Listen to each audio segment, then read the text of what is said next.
আমি জানি আপনারা কার কথা শুনতে চাইছেন, তিনি এসে কথা বলবেন। আমি 2 মিনিটে একটি ছোট্ট কথা আপনাদের বলি।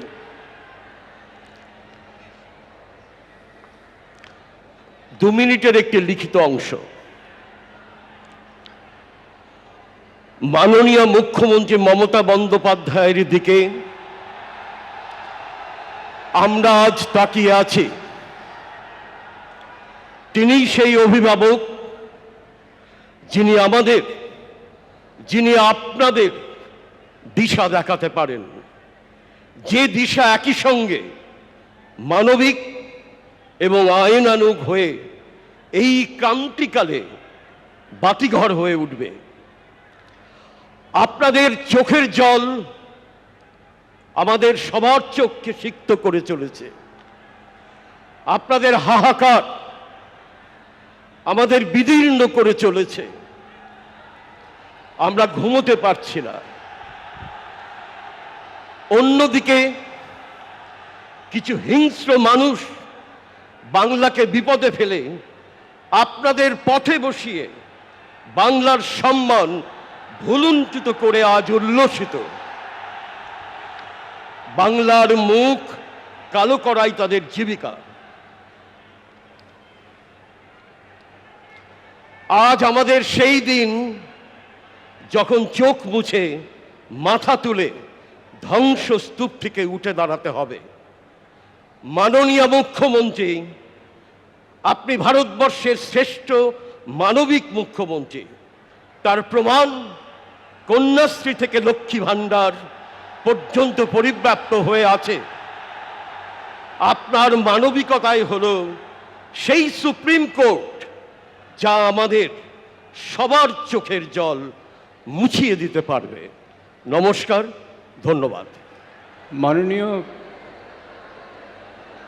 মুখ্যমন্ত্রী, শ্রদ্ধা মুখ্যমন্ত্রী এবং আমাদের মাননীয় শিক্ষামন্ত্রী ব্রাত্য বসু, আমার বন্ধুরা এবং যারা অধ্যাপক রয়েছেন আর প্রশাসনের ব্যক্তি যারা রয়েছেন, ব্যক্তিত্ব, সকলকে আমি শ্রদ্ধা জানাই। আর এখানে যারা যোগ্য মেধাবী শিক্ষকরা এসেছেন, এখানে বঞ্চিত যারা আজকে, তাদের সঙ্গে আমি একেবারেই সহমত যে ভারতবর্ষের বিচার ব্যবস্থা একটা অন্ধ গলিতে ঢুকে পড়েছে। এটা একটা প্রহসনে পরিণত হয়েছে। এদের উপরে আর আস্থা রাখা যাচ্ছে না এবং বাঙালিকে একটা মহা সংকটের মধ্যে ফেলে দিয়েছে। এবং এ সমস্ত গভীর ষড়যন্ত্রের ব্যাপার, এর পিছনে রাজনীতি আছে, অত্যন্ত সংকীর্ণ দলীয় রাজনীতি আছে।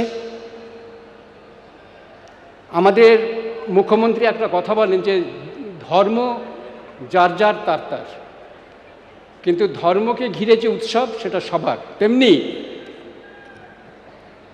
আমি ওই সেই সুরেই বলবো যে দল দলেরই, কিন্তু মুখ্যমন্ত্রী সবার। অতএব চাইতে আইনের ভাষায় আছে, যার যা নেই সেটা দিতে পারে না, তার কাছে চাইতে হবে যিনি দিতে পারেন। এটা একটা লাতিন পরিভাষা আছে আইনের, নিমো দ্যাট কুইনেন হ্যাভেট, যার যা নেই সে তা দিতে পারে না। অতএব মমতা মুখ্যমন্ত্রীর কাছে চাইতে হবে। তিনি আজকে পুলিশেরও মানবিক মুখ তৈরি করে দিয়েছেন,